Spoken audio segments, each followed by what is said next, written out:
Pendengar Pro 1 dimanapun Anda berada, selamat sore untuk Anda semua. Terima kasih saat ini masih setia bersama kami di Florata sore ini. Kita masuk di program acara Mozaik Indonesia. Sore hari ini terkait dengan dari UMKM untuk Indonesia, Kopi Tite dan Semangat Berdikari. Pendengar ya, kita akan berbincang bersama kakak ya, Kakak Matius Muda Sukun ya, owner Kopi Tite. Selamat sore Kak Mat. Halo, selamat sore juga Kak. Terima kasih sudah diundang di sini. Apa kabar sore hari ini Kak Mat? Oh, terima kasih. Kabar saya sangat baik sekali. Terima kasih. Luar biasa ya, dari suaranya sangat-sangat amat semangat nih ya Kak Mat ya. Terima kasih. Baik, ini Kopi Tite yang sangat unik dan luar biasa ya Kak Mat. Ya, bisa diceritakan bagaimana sih ide awal Kopi Tite ini muncul dan apa visi utama dari usaha Anda ini? Baik, terima kasih Kak. Jadi sedikit kisah tentang asal mulai kopi ini ya. Jadi ketika saya sekembalinya dari studi pendidikan saya pada tahun 2018, kemudian selama proses itu saya mengamati bahwa di desa saya itu banyak sekali anak-anak muda yang tidak terpikirkan untuk memanfaatkan apa yang menjadi sumber daya yang ada di sana. Kemudian dari situ, kebetulan di rumah sendiri pun orang tua sudah mulai merintis usaha kopi ini. Kopi, jadi kemudian dari situ saya berpikir bahwa bagaimana kalau saya pun mencoba untuk merubah dari proses penjualan yang sederhana tadi, yang dari cuma bersifat di desa, akhirnya dengan memanfaatkan kemajuan teknologi, mencoba untuk memasarkannya dalam konteks yang lebih modern. Maka dari situ kemudian terbentuklah UMKM. Nah, misi sebenarnya sih yang pertama adalah bagaimana kemudian mengajak anak-anak muda di desa saya, di kabupaten, di kecamatan, kemudian di skala kabupaten juga, agar kita kembali untuk melihat apa yang menjadi potensi di wilayah kita masing-masing. Nah, dari situ kemudian kita boleh mengembangkan apa yang ada di sana, dan saya percaya sekali bahwa siapapun yang akan bergelut dengan sangat serius pasti akan membuka jalan yang sangat baik ke depannya. Kira-kira demikian. Oke ya. Dan yang pasti itu perjalanan yang melatar belakangi ya Anda begitu ya Kak Mat ya. Ya, betul sekali, Bu. Baik, dan apa yang mendorong Anda ya memilih kopi ini sebagai produk unggulan UMKM usaha Anda? Oke, baik, terima kasih. Saya ini tanpa harus melakukan survei pun kita percaya bahwa di setiap rumah itu pasti ada orang yang minum kopi. Itu betul, kita benar itu. Dan kemudian yang kedua adalah kebetulan di wilayahnya saya sendiri pun wilayah yang sangat cocok untuk dibudidayakan kopi. Di samping itu karena kita sendiri dalam keluarga pun sudah punya kopi, jadi saya berpikir bahwa ini salah satu UMKM yang cukup menjanjikan. Karena yang pertama bisa dikonsumsi dan target pasarannya pun bisa mengena ke semua kalangan. Dan satu lagi ditambah bahwa ini kan tren ngopi ini kan seperti sedang membumi ya. Jadi saya pikir bahwa dengan memanfaatkan momentum ini, saya yakin UMKM saya bisa berjalan dengan sangat baik. Kira-kira begitu kan? Oke. Dan yang pasti usaha sekarang ya menjadi luar biasa begitu ya Kak Mat ya. Ya, dan ini Kak Mat, apakah Kopi Tite ini juga bekerja sama atau bekerja langsung dengan petani lokal, dan tentunya bagaimana ya pola kemitraannya seperti apa?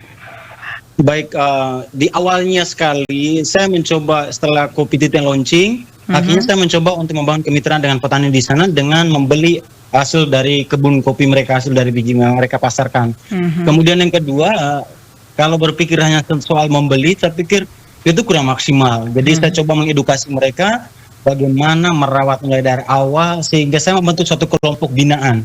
Kelompok binaan yang hari ini sudah berjalan cukup bagus, dan mereka sudah mulai berdaya dari apa yang mereka hasilkan. Jadi kemitraannya adalah setiap apa yang mereka hasilkan selalu dipasarkan ke saya, dan kami menjadikan itu sebagai mitra kerjasama yang baik untuk progres ke depannya lebih baik. Selain daripada itu, untuk membangun mendapatkan kualitas kopi yang baik, saya juga menyiapkan bibit buat mereka berkat kemitraan melalui jejaring yang di luar dari kementerian dan dinas kabupaten. Akhirnya saya mendapatkan bibit yang kemudian itu juga saya bagikan kepada mereka, sehingga kita tidak hanya berpikir pada hasil akhirnya, tapi kita mulai benar-benar merintis dari awal. Kemudian itu di tingkat kabupaten, di tingkat desa dan kecamatan. Kemudian saya juga membuka pemasaran, membeli produk-produk kopi yang datang dari luar. Tapi sebelum saya membeli produk mereka, saya harus turun langsung ke lapangan mereka. Saya ingin memastikan bahwa kopi yang mereka panen, kopi yang siap mereka jualkan kepada saya itu benar-benar dari biji kopi yang berkualitas. Artinya bahwa benar dipanen dari biji kopi yang benar-benar sudah matang. Dengan begitu kan sangat menentukan kualitasnya nanti. Kira-kira begitu, Kak. Iya, sejauh ini kelompok binaan Kak Ahmad ini perkembangannya seperti apa, Kak? Dan kira-kira bagaimana Anda memastikan petani lokal ini mendapatkan manfaat yang adil ya dari usaha ini? Oke, baik, Kak. Awalnya karena sebenarnya mereka punya mimpi, mereka punya misi yang sama bagaimana bisa berdaya. Cuma yang menjadi persoalannya adalah ini siapa yang mau buka jalan buat mereka nih? Kebetulan mereka adalah petani yang memiliki keterbatasan. Maka dengan hadirnya kopi ini kemudian mereka menjadi bahwa mereka melihatnya ada peluang nih untuk meningkatkan mereka punya perekonomian. Jadi dari situ dengan pembukaan Kopi Tite, nantinya Kopi Tite, mereka sangat semangat sekali untuk kembali bergiat di perkebunan mereka. Dan selain daripada itu, selain kopi hari ini mereka juga berdaya lagi dari hasil perkebunan lainnya, itu kemiri. Jadi suatu peningkatan yang sangat luar biasa dari kelompok binaan saya hari ini. Oke. Ya. Dan kopi jenis apa Kak Mat yang Kakak gunakan produknya? Oke, per hari ini saya masih fokus di Robusta karena di wilayah kami, wilayah Kabupaten Flores Timur itu yang dominan dan lebih cocoknya ke Robusta. Tapi tahun ini karena melihat ekspansi pasar yang cukup luas dan permintaan varian kopi yang sedikit berbeda, akhirnya saya mencoba mendatangkan dari bibit Arabica dan juga Kartika. Jadi dua bibit baru ini yang coba saya kembangkan di wilayahnya saya di Kabupaten Flores Timur. Semoga ini juga bisa memberikan hasil yang memuaskan seperti layaknya Robusta. Oke, ya ini Kak Mat, untuk tadi teman-teman yang diberikan binaan ya, maksudnya binaan Kak Mat sendiri ini, adakah pelatihan atau pendampingan yang diberikan kepada petani kopi binaan Kopi Tite ini, Kak? Oke, baik, Kak, terima kasih banyak. Di tahun ini kami rame-rame untuk menanam. Dan saya tidak hanya membiarkan mereka itu menanam, tapi saya memantau langsung.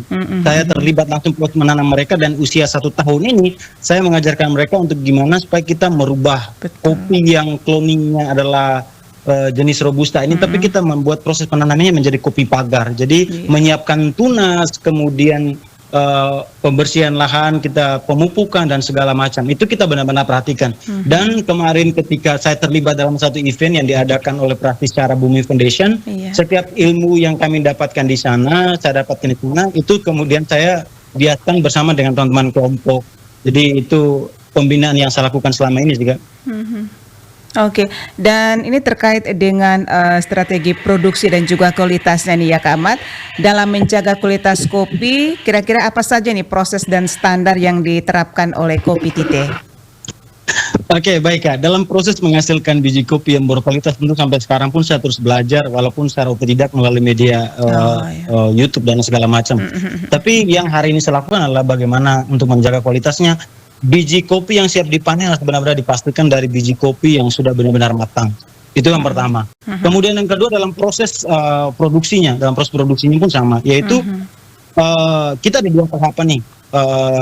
Green bean-nya itu dikelola pas waktu bijinya baru dipanen atau dikeringkan dulu. Jadi ada 2 cara itu yang kemudian sangat juga membedakan dia punya kualitas kopi.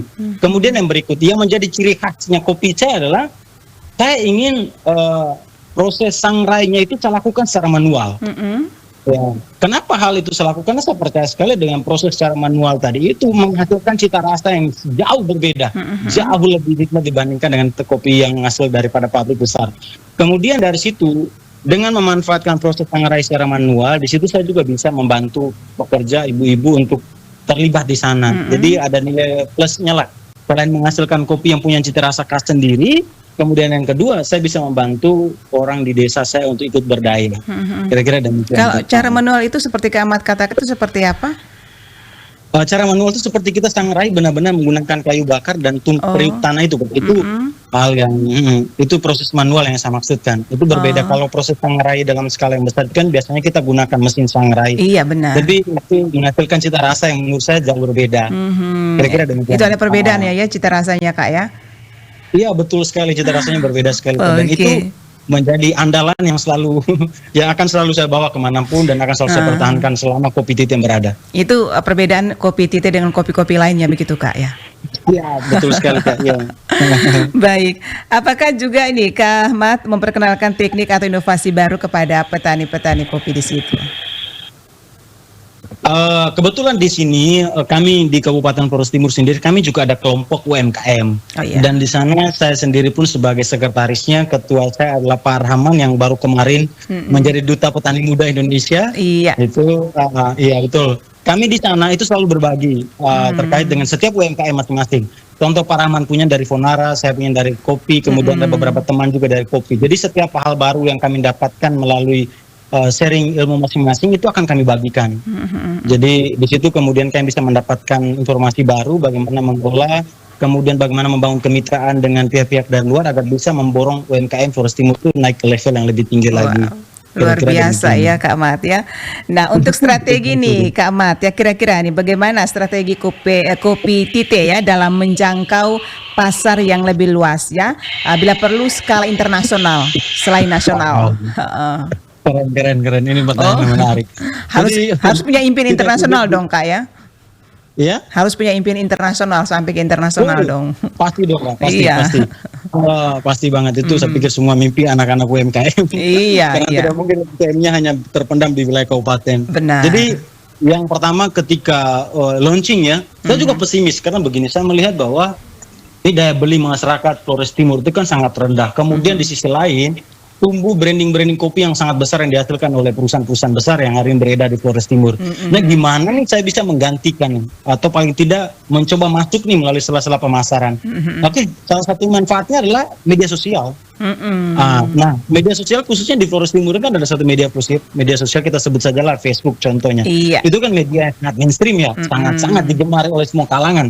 Jadi saya pikir dengan memanfaatkan itu kemudian bahwa wow, Kopi Tite bisa diterima dengan sangat baik oleh kalangan masyarakat pencinta kopi di Flores Timur. Dan selain daripada itu dengan memanfaatkan media juga dalam 3 bulan berjalan awal itu di tahun 2023 Kopi Tite bisa menembus pasar sampai ke tingkat nasional. Itu yang pertama di tahun 2023. Walaupun sebagian besar masih di dalam taraf konsumsi, tapi sisi positifnya adalah Kopi Tite langsung diterima gitu. Itu hal yang sangat luar biasa buat saya dengan memanfaatkan media sosial. Selain daripada itu dengan memanfaatkan media sosial tahun pertama di bulan Januari Februari, Kopi Tite langsung mendapat orderan langsung dari luar negeri, dari Malaysia dan juga dari Timor Leste. Bagi saya itu hal yang sangat membanggakan ya. Ternyata sudah sampai ke luar negeri ya Kak Mat ya. Oh keren. Jadi sampai ke Malaysia dan juga sampai ke Timor Leste. Dan yang paling saya senang adalah di Timor Leste. Kebetulan di sana itu sebagian besar mayoritas petani di sana, orang-orang di sana tuh suka sama kopi, apalagi kopi khas dari Flores Timur. Dan kemudian yang berikut adalah kebetulan kenalan saya itu dia punya warung kafe dan dia juga orang cukup populer di sana. Jadi salah satu kekhasan di sana adalah Kopi Tite. Dia punya kafe itu. Kafenya, wow. Itu menjadi mitra begitu ya? Iya, dan sampai sekarang kami tetap jadi mitra. Itu yang pertama. Kemudian yang kedua adalah setiap event apapun itu yang berkaitan dengan UMKM itu saya selalu ikut. Saya berusaha untuk selalu ikut dengan tujuan agar apa? Membranding Kopi Tite agar bisa dikenal oleh semua orang. Walaupun saya sendiri dengan itu mengalami kesulitan untuk menyiapkan bahan baku karena laris manis lah di kalangan konsumen, itu hal yang sangat biasa. Contohnya kemarin waktu di Scale Green Flores, Pratisara Bumi Foundation itu kami terseleksi dari ratusan pelaku UMKM, kemudian lolos ke 36. Di seleksi 12 juga itu yang kemudian saya gagal di situ karena disibukkan dengan aktivitas lain. Tapi puji Tuhan dengan event-event seperti itu, saya mendapatkan pengalaman, manajemen pengelola UMKM, manajemen pengelolaan keuangan, dan kemudian bagaimana teknik marketing usaha UMKM. Jadi itu yang kemudian saya dapatkan dan sebagai pengembangan. Dan kemudian satu lagi nih, kayak undangan RRI ND ini kan menurut saya bahwa itu mau bagi saya untuk nge-branding kopi saya nih gitu. Saya. Dan kemudian kemarin juga ada undangan dari salah satu channel YouTube di Flores Timur yang cukup besar juga. Di situ kita berbicara tentang motivasi. Jadi itu bagi saya itu momen-momen atau kesempatan yang saya manfaatkan untuk memperkenalkan Kopi Tite. Jadi saya selalu manfaatkan apapun caranya. Yang penting Kopi Tite bisa dikenal. Kesempatan itu apapun ya. Siap, ya, betul sekali. Oke, kalau terkait dengan dukungan dari pemerintah atau lembaga untuk pengembangan pasar kopi tite ini seperti apa, Kak Mat? Oke, betul sekali, Kak. Nah, kan awalnya kami masih melakukan usaha secara manual di rumah. Kemudian kalau kita mau menghasilkan dalam jumlah yang besar, kan kita butuh sarana nih, kita butuh alat. Kemudian karena 3 bulan pertama proses produksinya itu naik drastis dan cukup populer, artinya pemerintahan Kabupaten Flores Timur, khususnya dalam dinas koperasi dan UMKM itu ikut terlibat di situ membantu. Jadi kemarin saya dapat sarana prasarana dari mereka itu cukup banyak, media alat produksi, kemudian ya banyaklah beberapa. Kemudian di samping itu ada juga dari Pak Hugo Pereira yang anggota DPR RI, yang kemudian ketika dia membuka ajang untuk seleksi UMKM, di situ juga saya dapat bantuan juga cukup banyak. Jadi per hari ini baik pemerintah secara langsung melalui dinas terkait UMKM dan juga dari tokoh-tokoh publik yang ikut peduli bagaimana pengembangan UMKM seperti Pak Hugo Pereira, jadi juga punya andil besar sekali untuk pengembangan UMKM saya hari ini. Jadi demikian, Kak. Oke, nah sejak berdirinya ya, kira-kira seperti apa nih dampak yang Kak Ahmad rasakan untuk masyarakat sekitar dan juga khususnya petani kopi sendiri? Baik, Kak. Yang pertama untuk masyarakat sekitar. Dulu mereka menghasilkan kopi, tapi mereka tidak tahu tempat di mana mereka harus memasarkan kopinya. Per hari ini mereka tidak perlu mencari, saya yang datang mencari kepada mereka. Kamu punya kopi apa tidak? Hari ini saya siap membeli dengan harga sesuai yang dibeli oleh pasar.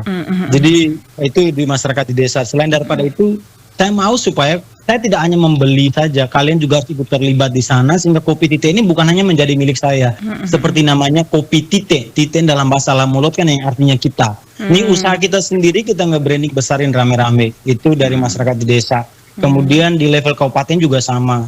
Ketika harga kopi naik, saya yakin sekali bahwa masyarakat pasti akan ingin memasarkan kopinya. Saya terjun ke salah satu desa yang penghasil kopi cukup banyak, di Adunara juga ada, kemudian di Leworok, walaupun di sana mereka juga punya salah satu pengusaha kopi, tapi saya terjun ke sana untuk membeli membeli hasil kopi dari sana. Tujuannya adalah bisa membantu di saat harga kopi benar-benar lagi naik, yaitu. Iya, tentunya bahan baku kopi ini juga mudah didapat begitu ya, tidak susah ya, Kak Mat ya? Oh, kalau bahan baku kopi ini terus terang saja kan, awal ketika kopi ini launching itu terus terang satu kecamatan kopinya terus saya beli dan itu saya pasarkan tidak sampai 6 bulan. Itu semuanya langsung ludes. Semuanya langsung ludes, Kak. Jadi bahan baku dibilang hari ini masih itu cukup kurang, Kak, sekarang. Makanya di tahun kedua kemarin itu setelah 2024 itu saya bersama petani-petani di desa, kami rame-rame yuk kita menanam kopi. Karena ini investasi yang sangat bagus sekali dan masa depan kita bisa beranjak dari sini. Jadi kami rame-rame menanam itu kalau dihitung dikalkulasikan dengan semua teman-teman binaan itu ada sekitar 2.000-an pohon, Kak. Kita kasarkan sekitar gitu. Dan itu akan kita panenkan skala besar di 3-4 tahun ke depan. Keren. Jadi sekarang memang terus terang kami mengalami kesulitan bahan baku, tapi percayalah bahwa 3-4 tahun ke depan kami pasti akan mengalami kelimpahan bahan baku dengan proses yang sudah kami mulai sekarang ini. Oke, baik. Nah, untuk sejauh ini nih UMKM seperti kopi tite sendiri bisa menjadi motor penggerak ekonomi desa menurut Bapak? Oh, betul sekali, Kak, betul sekali. Karena beberapa dari petani kopi di sana kan mereka sebagian besar anak-anak mereka kan berpendidikan. Kemudian ketika mereka tidak tahu lagi harus mendapatkan uang dari mana, mereka datang dengan memasarkan mereka punya biji kopi ke saya. Dan saya pikir itu hal yang sangat bagus sekali. Secara tidak langsung saya bisa membantu mereka. Dan kemudian di lain pada itu ketika mereka tidak tahu memasarkan, saya datang memberikan harga kopi yang sama seperti dipasarkan. Saya pikir itu juga cukup membantu. Dan hari ini ketika mereka semua terlibat untuk ikut menanam, berarti secara tidak langsung bahwa adanya kopi tite itu cukup menjanjikan dan menjadi investasi buat mereka di masa yang akan datang. Oke, baik. Dan ini selama punya usaha kopi tite ini, Kak Mat, apakah ada tantangan terbesar yang masih dihadapi kopi tite hingga saat ini, Kak? Oh, tantangan pasti ada, Kak. Yang paling besar adalah gimana caranya agar saya bisa lebih tepatnya mengalihkan lah konsumsi orang dari kopi-kopi besar, brand-brand besar. Yuk kita rame-rame konsumsi kita punya sendiri, usaha kita sendiri. Itu yang paling penting. Itu yang pertama. Kemudian yang kedua adalah gimana caranya memasarkan harga kopi tite itu setara dengan kopi-kopi yang hari ini sudah besar di Flores Timur ataupun di Indonesia pada umumnya. Iya. Karena saya harus akui bahwa hari ini harga kopi saya masih lebih mahal, sekitar kalau kopi itu dipasarkan dengan harga 10 ribuan, saya punya masih di atas 15 ribu dengan jumlah yang sama. Jadi perbedaan harga itu yang kemudian masih menjadi alasan, masih menjadi pertimbangan konsumennya beralih dari kopi-kopi brand besar kepada kopi tite. Jadi tantangannya seperti itu. Kenapa harganya tetap naik? Karena memang saya mengalami kesulitan bahan baku, agar bisa menutupi minusnya saya naikin harga. Tapi kalau 3-4 tahun ke depan, ketika kopi tite, artinya kopi bahan baku di Flores Timur sudah besar, sudah banyak, saya yakin sekali bahwa masalah ini akan saya atasi. Saya percaya itu. Iya. Dan tentunya pangsa pasarnya ini untuk daratan Flores sudah ya Kak ya? Wah, kalau daratan Flores saya tidak perlu bicara karena target pasaran saya harus menguasai Indonesia. Flores Timur market-market strategis seperti bandara, seperti pelabuhan, itu saya selalu punya mitra tetap yang agar bisa memperkenalkan orang-orang yang datang dari luar. Dan itu strategi yang cukup bagus untuk bagaimana kita mempromosikan secara offline. Selain media online juga kita kerjakan. Selain memanfaatkan medsos begitu ya Kak ya? Iya Kak, betul sekali. Iya, ini terakhir Kamat, kira-kira pesan Anda ya untuk pelaku UMKM lain yang sedang berjuang dan ingin ikut ya seperti Kak Mat memberdayakan komunitasnya, dan juga kira-kira impian ya Kakak Matdi seperti apa ke depannya ini untuk kopi tite? Oke, baik Kak. Untuk UMKM pada umumnya kita terus berinovasi. Kemudian terus belajar hal-hal baru, bagaimana packaging, pengemasan yang menarik dan segala macam, sehingga UMKM kita itu bisa dilirik sampai ke tingkat nasional. Dan hari ini di Flores Timur kebetulan kami punya toko, yaitu Kak Rahman itu yang menjadi branding bagus untuk kami bisa sama-sama belajar dari beliau. Jadi hari ini kita kembali introspeksi, kita otokritik terhadap UMKM kita. Dan kemudian yang kedua adalah kita berharap bahwa pemerintahan juga lebih serius untuk bekerja sama dengan pelaku UMKM, karena bagaimanapun bagaimana menggerakkan roda ekonomi itu salah satunya datang dari pelaku UMKM. Jadi kemitraan harus berjalan dengan baik, tidak hanya di akhir, tapi yuk kita bareng-bareng mulai dari awal. Kemudian pelaku UMKM-nya sendiri saya pikir harus lebih banyak belajar dari UMKM-UMKM yang sudah besar. Itu yang pertama untuk pelaku UMKM. Kemudian yang kedua, pesan buat apa tadi kan? Anak-anak muda yang mau belajar seperti Kakak berhasil ya. Betul sekali Kak. Motivasi besar saya adalah bagaimana bisa menggerakkan anak muda di kampung agar kembali yang merantau itu kembali dan ayo kita berdaya di kampung kita sendiri. Intinya kita serius. Ya, saya yang hari ini berprofesi sebagai seorang guru pun saya hanya bisa memanfaatkan waktu hanya di waktu luang saya, itu pun puji Tuhan bisa berjalan. Tapi kalau teman-teman yang hari ini tidak punya pekerjaan tetap dan kembali benar-benar serius menggeluti apapun yang menjadi potensi di desa, niscaya bahwa 1-2 tahun kita punya UMKM bisa besar dan bisa berdampak dalam skala yang luas. Jadi itu pesannya sih Kak.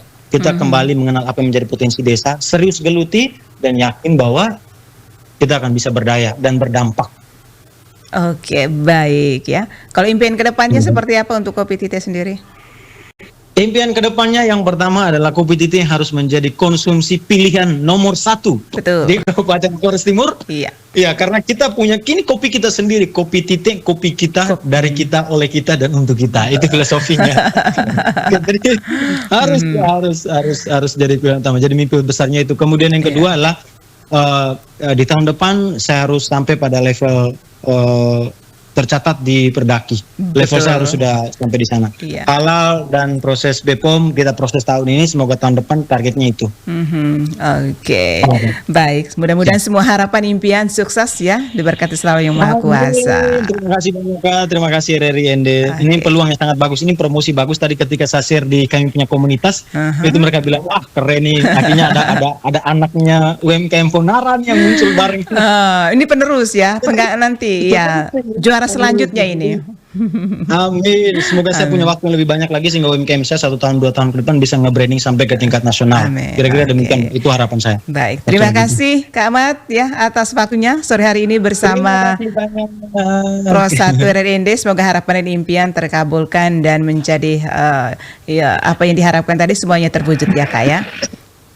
Amin. Terima kasih banyak Kak. Terima kasih RRIND sudah meluaskan pasar kopi tite. Terima kasih banyak. Selamat sore. Baik, pendengar Pro 1 dimanapun Anda berada, demikian perbincangan kita ya sore hari ini bersama Matius Muda Sukun, owner Kopi Tite, terkait dari UMKM untuk Indonesia, Kopi Tite, dan semangat berdikari. Terima kasih, selamat sore, kita berjumpa lagi di Mozaik Indonesia dengan informasi-informasi menarik lainnya.